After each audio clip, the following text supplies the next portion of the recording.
우리 교회는 연구표가 있고 연간표가 따로 있습니다. 올해 연간표는 행복한 성도, 건강하게 성장하는 교회가 연간표이고, 연마다 표가 바뀌지만 바뀌지 않는 연구표가 두 개가 있어요. 첫 번째는 제자를 양육하는 교회, 두 번째는 다음 세대를 키우는 교회입니다. 한국 교회가 이 땅에 들어와서 참 많은 일들을 감당을 했지요. 그런데 약 150년 정도 역사를 갖는 이 역사의 정점에서 우리가 우리 스스로 돌아볼 때 안타까운 점이 있다면, 신자 노릇은 잘했어요. 그리고 예수님을 따르는 아들과 딸 역할도 잘한 것 같아요. 그러나 이제 나이를 먹어가고 어느 정도 우리가 하나님의 사명으로 이 땅을 변화시키려면 제자가 돼야 되는데, 제자가 되는 일을 소홀히 한 것 같다. 그래서 우리 교회는 새가족이 들어오면 5주간 새가족 교육을 하는데, 그 새가족 교육을 제가 합니다. 제가 1대2로 티칭 리더 그룹을 양육을 해서 이미 이제 제 1기 티칭 리더가 배출이 됐어요. 이 티칭 리더들이 다시 제자를 세울 수 있는 모습들로 지금 준비를 하고 있는 중에 와 있고요. 두 번째 특징은 다음 세대를 키우는 교회의 특징을 갖고 있습니다. 말로는 다음 세대가 중요하다, 말로는 다음 세대를 키운다라고 말을 하지만, 교회의 다음 세대들은 그냥 애물단지예요. 돈만 많이 쓰게 만들고 교회 건물 어지럽히고 헌신하지 못하고. 근데 제가 생각하는 우리 다음 세대는 원래 그러니까 다음 세대인 겁니다. 그 아이들이 어른처럼 행동하면 아이들이 아니겠죠. 이 땅에 초고령화 시대로 가고 인구 절벽을 맞이하고 있는 이 즈음에서 비록 지금 그 일들이 수고하고 애쓰는 길이긴 하지만, 훗날의 한국교회의 유산과 유업을 이들이 이어갈 거라고 믿고 집중적으로 다음 세대를 키우는 일들을 해나가고 있고요. 또 다음 세대는 다음 세대로 찾아가서 어른들을 공경하고 섬기는 훈련을 많이 시키고 있어서 우리 교회 등록한 분들이 많이 놀라는 것이, 다음 세대 젊은 친구들이, 어린 친구들이 쫓아와서 어른들한테 인사를 그렇게 잘한다는 거예요. 그래서 너무너무 우리 교회는 전 세대가 어우러지는 교회입니다. 오늘 말씀은 우리가 믿음 생활을 하면서 주님을 따라가면서 나눔이란 이 단어, 구제라는 이 단어가 신앙생활에 어떤 의미를 갖고 있고, 나는 남은 인생 가운데 어떤 태도로 남은 인생을 살 것인가 라고 하는 것에 대하여 스스로에게 질문하고 또 말씀을 통해 답을 얻고 돌아가는 소중한 시간이 될 것입니다. 주여 말씀하여 주옵소서. 내가 듣겠나이란 마음으로 말씀에 순종하시는 저와 여러분 되기를 주의 이름으로 축원합니다. 첫 번째 기억할 것입니다. 믿음의 길의 나눔의 중요성을 우리는 깊이 깨달아야 할 줄로 믿습니다. 믿음의 길의 구제의 중요성, 나눔의 중요성을 우리는 깊이 깨달아야 할 줄로 믿습니다. 오늘 함께 읽으신 본문의 말씀 마태복음 6장은 신앙생활의 매우 중요한 핵심적인 태제, 주제를 담아놓고 있는 본문입니다. 오늘 본문의 말씀을 쭉 읽어가면서 우리가 어떤 태도와 어떤 가치에 집중했을 때 온전한 믿음을 유지할 수 있을까 하는 것을 말씀을 통해 공급받게 되거든요. 오늘 본문의 말씀 6장 1절에서 4절까지의 말씀을 보면 구제, 나눔에 관하여 기록을 해놨고요. 5절에서 6절까지 두 절의 말씀을 보면 기도에 관하여 말씀을 해 놓았습니다. 그런데 놀라운 사실은 나눔에 관한 메시지나 또한 기도에 관한 메시지를 읽을 때에 우리는 흡사 이 문장이 같은 문장이 반복되고 있는 것처럼 매우 유사하고 같은 지향점을 가지고 기록하고 있다라는 것을 느낄 수가 있게 되는 것이죠. 드러내지 말 것이며 진솔할 것이며 오직 하나님을 바라보는 마음으로 하라는 거예요. 무엇도요? 나눔도 그리하고 마찬가지로 똑같은 프레임으로 기도도 그렇게 하라는 거예요. 첫 번째, 6장 1절에서 4절까지 말씀을 통해서는 구제의 중요성을 얘기하셨고요. 5절에서 15절까지 말씀은 기도의 중요성을 얘기하셨고, 16절에서 18절까지 말씀은 금식에 대한 중요성을 말씀을 하셨습니다. 합치면 나눔과 기도와 금식, 이 세 가지가 믿음의 길을 걸어가면서 온전한 신앙생활을 하는 데 있어서 매우 중요한 요소가 된다는 거예요. 사실은 이 세 가지는 단어가 다르고 그리고 그 형태가 다르기 때문에 전혀 다른 얘기는 아닐까 하는 생각을 하게 되는데, 본질적으로는 전혀 다른 얘기가 아니라 전혀 같은 얘기라고 볼 수가 있습니다. 구제는 자기 재산을 포기하는 거예요. 자기 물질적 권리를 포기하는 거예요. 스스로 포기하지 않으면 남에게 10원도 쓸 수가 없습니다. 그래서 구제는 자신의 물질적 권리를 포기하는 것이고요. 기도는 자기 뜻을 포기하는 거예요. 자기 의지와 자기 생각과 자기 뜻을 하나님 앞에 포기하는 게 기도입니다. 그리고 금식은 자기 자신에게 있는 육신의 권리를 포기하는 겁니다.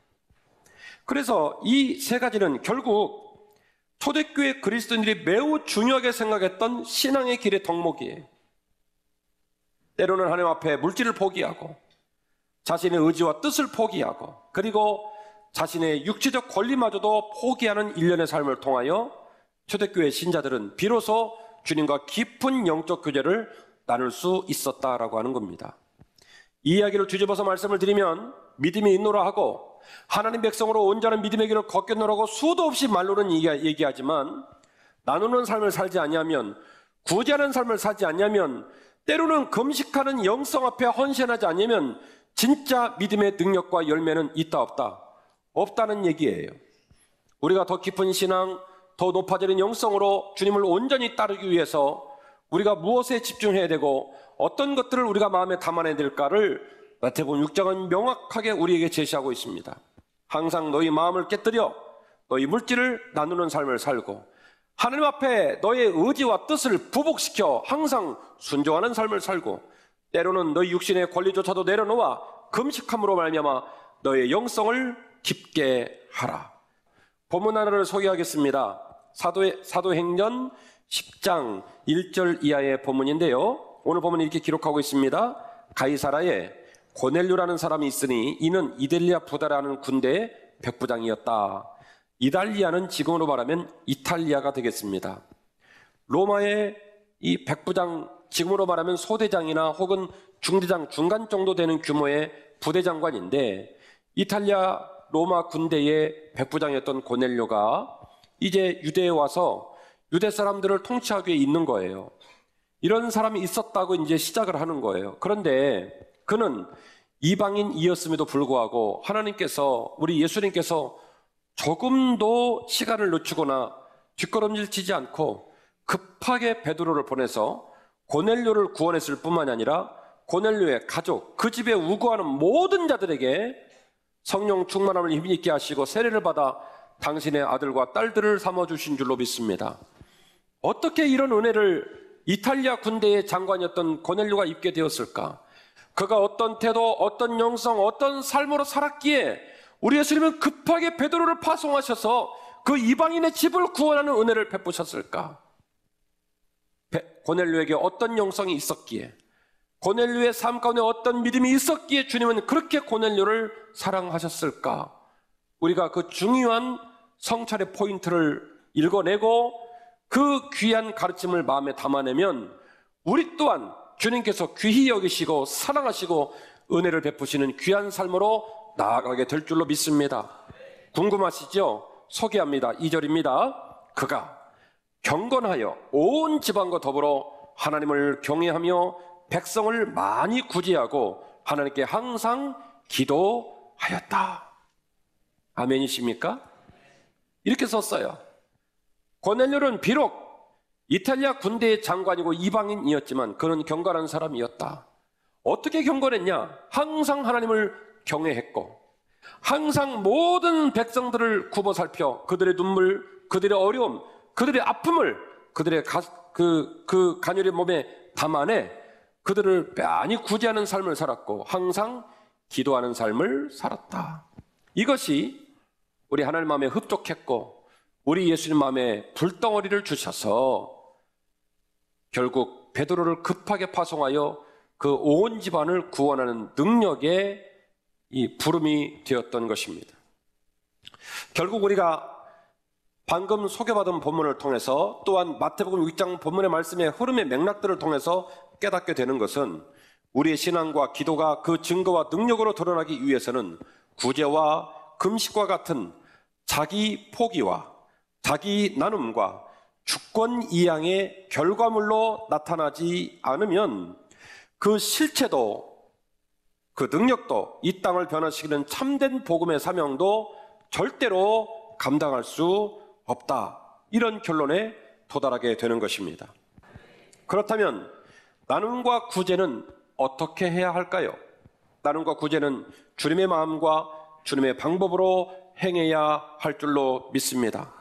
오늘 본문의 말씀을 통하여 우리가 매우 중요하게 집중해 보아야 될 단어가 하나 있는데 그것은 바로 외식하는 자라는 단어입니다. 이 외식하는 자라는 단어는 헬라어 원어로 호이 휘포크리타이라는 단어인데요. 이 호이 휘포크리타이라는 단어는 원래 원문의 뜻을 따지면 연극 배우를 말하는 겁니다. 연극 배우가 뭐 하는 사람이에요? 자신의 마음을 뒤로 숨기고 자신이 맡았던 배역으로 자신의 마음과 전혀 상관없는 마음을 드러내는 것, 그것이 바로 연극 배우입니다. 휘포크리타이. 그런데 이 연극 배우를 지칭하는 휘포크리타이가 나중에 이제 어휘 전성이 되어서 외식자라는 말로 바뀌었어요. 자, 이런 원어의 설명을 곁들이면 외식자를 묵상할 때 우리가 꼭 기억해야 될 중요한 의미를 발견하게 됩니다.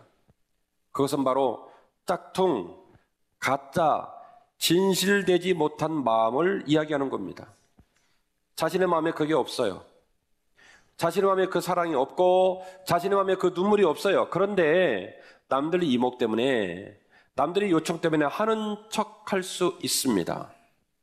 그런데 오늘 본문은 말하기를 너희가 구제할 때 반드시 휘포크리타이, 외식하는 자, 위선자의 모습으로 해서는 된다 안 된다? 안 된다는 거예요. 우리가 얼마나 욕심꾸러기냐면요, 평생 먹을 밥을 한 끼도 거르지 않고 꼭꼭 찾아서 먹어요. 아닙니까? 한 끼 굶으면 죽어요? 꼭꼭 찾아서 먹어요. 아침에 금심하신다고요? 먹을 것이 없어서 그래요? 옷 샀는데 배가 안 맞아서 그러잖아요. 잘 보세요. 한 끼 금식하는 건 금식이 아니에요. 일단 하루를 금식을 해봐야 돼요. 아침을 굶고 점심을 굶고 저녁을 굶잖아요. 사람이 겸손해집니다. 그때 되면 알아요. 한 끼 밥을 맛있게 먹는 것이 얼마나 소중한 건지. 우리가 배가 빵빵해서 풍족한 상태에서는 마음이 삐뚤어져 가지고 없는 것만 생각하고 안 되는 것만 생각하는데, 하루라도 금식을 해보면 사람이 인생 앞에 겸손해집니다. 옷 입는 것, 차 타는 것, 집 모든 소유가 알고 보니까 별것도 아니었구나. 왜냐면 그 밥을 못 먹을 날이 옵니까 안 옵니까? 와요. 어른들은 말이 맞아요. 밥 새끼 꼬박꼬박 찾아 먹으면 절대 죽지 않는다. 그 말 딱 맞습니다. 수저 내려놓으면 어떻게 돼요? 죽는 거예요. 수저 내려오면. 근데 그런 날이 와요 안 와요? 온단 말이에요. 90 먹어서 옵니까? 언제 오는지 알 사람 한 명도 없어요. 병원 가서 수술하고도 밥이 모래알처럼 여겨져서 못 먹을 날도 있고, 인생의 노정 가운데서도 우리가 마음이 너무너무 아프고 찢겨서 몸은 안 아픈데 마음이 너무너무 아파서 한 끼 식사도 못할 때가 온단 말이에요. 생각해보면 매일매일 두 발로 뚜벅뚜벅 걸어 직장을 나아가고 자녀를 양육하고 아침도 먹고 점심도 먹고 저녁도 먹는 것이 알고 보니까 너무나 큰 은혜였구나라는 사실을 뭐 해보면 깨닫는다? 금식해보면 깨닫는다는 거예요. 나눔은 기적입니다. 온전한 기도는 하나님과 나 사이에 능력 있는 영적 교제가 됩니다. 때로 스스로 자원하여 육체의 권리를 내어놓고 금식하게 되는 것도 하나님의 큰 은혜를 경험하는 소중한 방편이 될 수 있습니다. 우리는 오늘 우리의 기도와 신앙과 삶의 자리가 이처럼 하나님을 온전히 사랑하고 그 능력과 증거를 드러내는 삶인지 깊이 돌아보아야 할 줄로 믿습니다. 말씀을 마치려고 해요. 나눔과 구제는 참된 영성이고 우리 눈앞에서 경험되는 천국인 줄로 믿습니다. 오늘 본문의 흐름은 결국 하반절에 나오는 마태복음 6장 33절 말씀을 견인하고 있습니다. 너희는 먼저 그의 나라와 그의 의를 구하라. 그리하면 이 모든 것을 너희에게 더하시리라. 나눔의 영성, 기도의 영성, 금식의 영성, 나의 물질의 권리를 포기하고 나의 의지와 뜻을 포기하고 나의 육체의 권리 또한 포기하여 믿음으로 주 앞에 나아가길 때 하나님께서는 우리가 구하는 모든 것을 이루시는 귀한 은혜와 복을 주시는 줄로 믿습니다. 우리의 삶이 때때로 눈물 나고 답답해 보일 때가 있지만 우리가 먼저 헌신하여 나아갈 때 울고 있는 우리 이웃들에게 기적을 경험케 하는 위대한 사랑의 전달자가 될 줄로 믿습니다.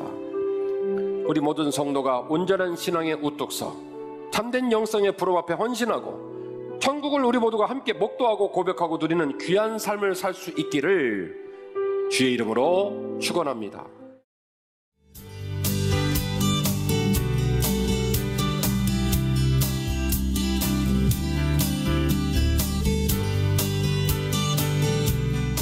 여러분 만나서 반갑습니다. 저희는 헤리티지라고 합니다. 안녕하세요.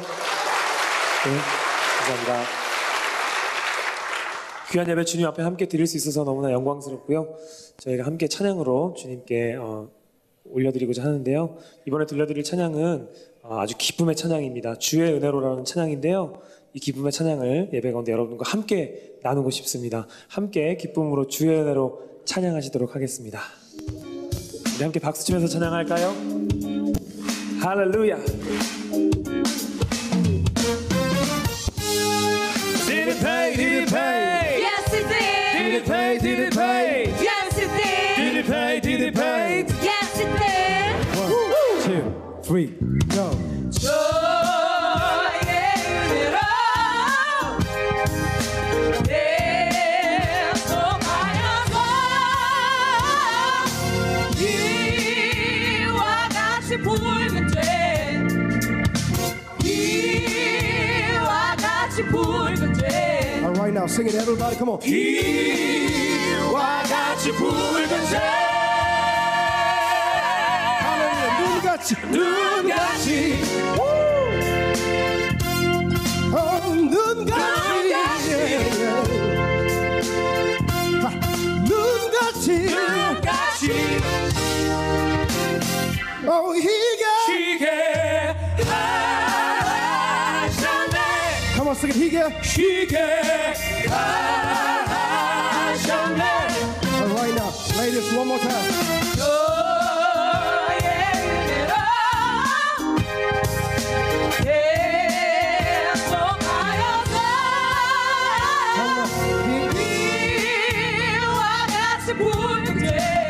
우리의 피와 같이 붉은 죄.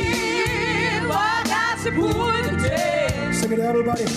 피와 같이 붉은 죄. 눈같이 할렐루야. 눈같이 우리의 그 과거의 죄를 눈같이 희게 하셨네. 희게 하셨네. 눈같이 희게 했네. 눈같이 희게 했네. 희게 했네. 눈같이 희게 했네. 희게 했네. 희게 했네. 희게 했네. 희게 했네.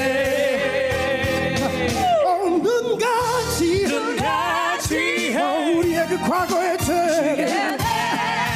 눈같이 우리의 그 과거의 상처를 눈같이 우리의 지난 모든 일을 눈같이 Everybody put your hands up, come on. Here we go, here we go, here we go. Sing it.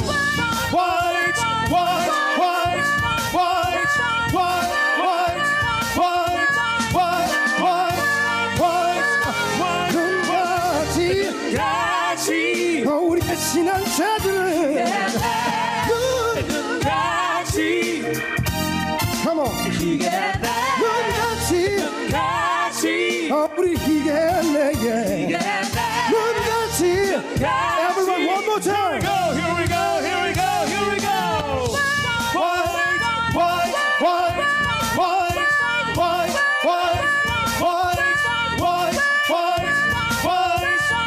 Take it up, come on.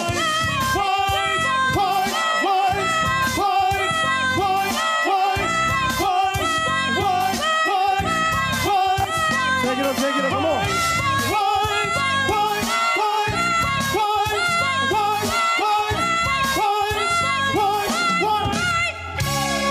One more time.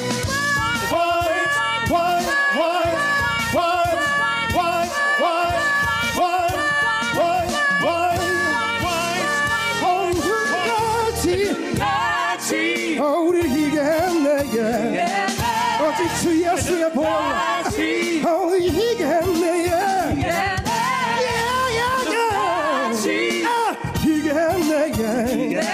할렐루야 한빛교회 같이 come on. 희게하셨네 Sing it 희게하셨네 우리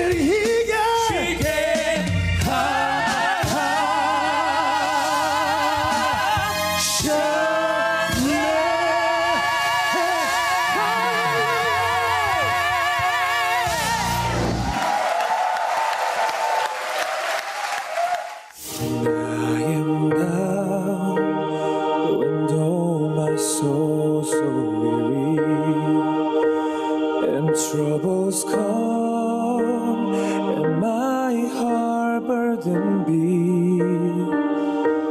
Then I am still and wait till in the silence until you come and sit a while with me. You raise me up so I can stand on mountain. You raise me up to work on stormy sea. I am strong when I am on your shoulder. You raise me up to more than I can be.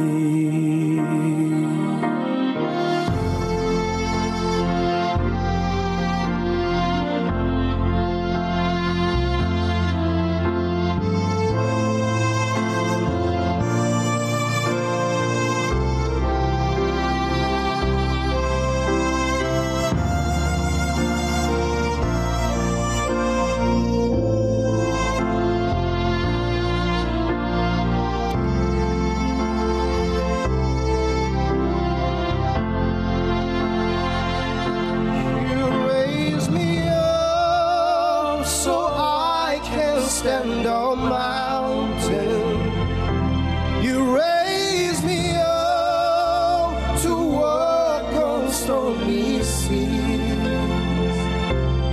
I am strong when I am on your shoulder.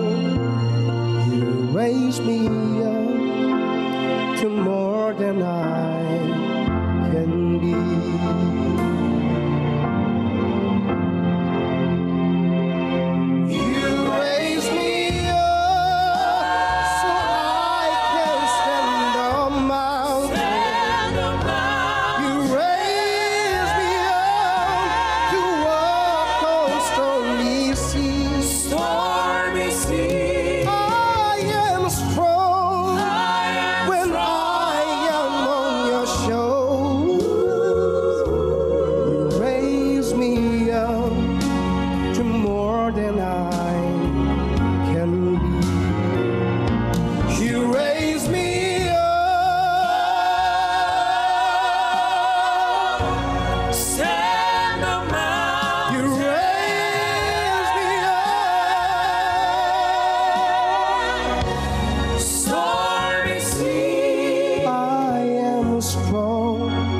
When I am on your shoulders, you raise me up to more than I can be.